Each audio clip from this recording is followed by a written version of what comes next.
सुना ही होगा शिवले घोट का टोला।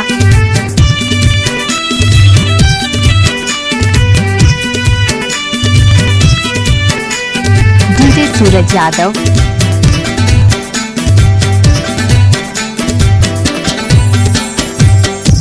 जो होते घरे में रहते ऐसा लिखे हे विधाता ससुरे जाही कही के तो भाई बहिनी बिना देखेगा सजन जोरे बेटी तो भाई बहिनी बिना देखेगा सजन जोरे।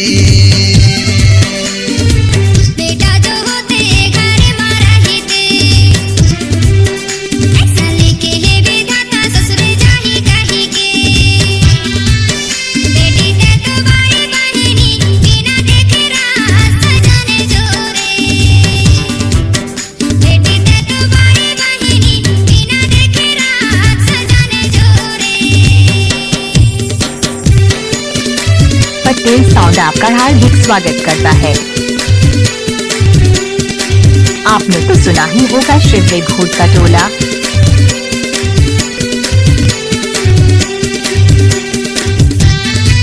डीजे सूरज यादव।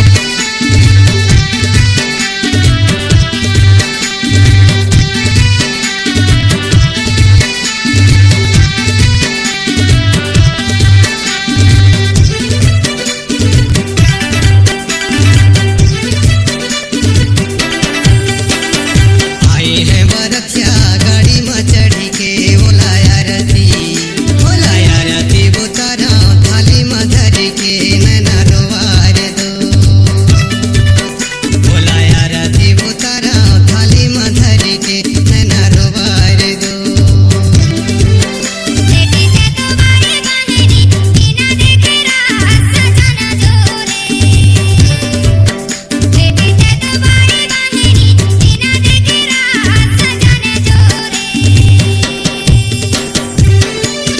पटेल साउंड आपका हार्दिक स्वागत करता है।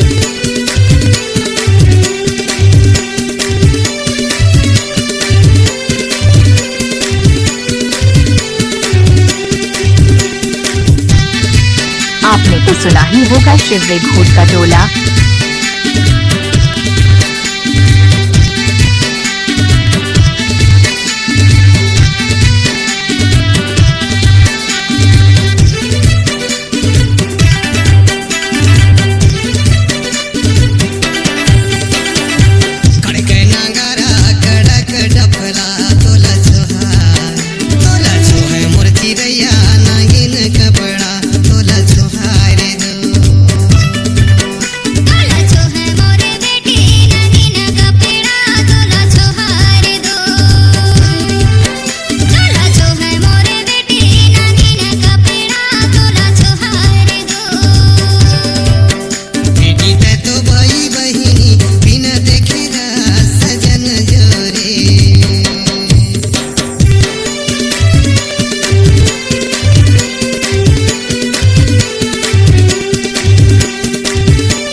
सूरज यादव।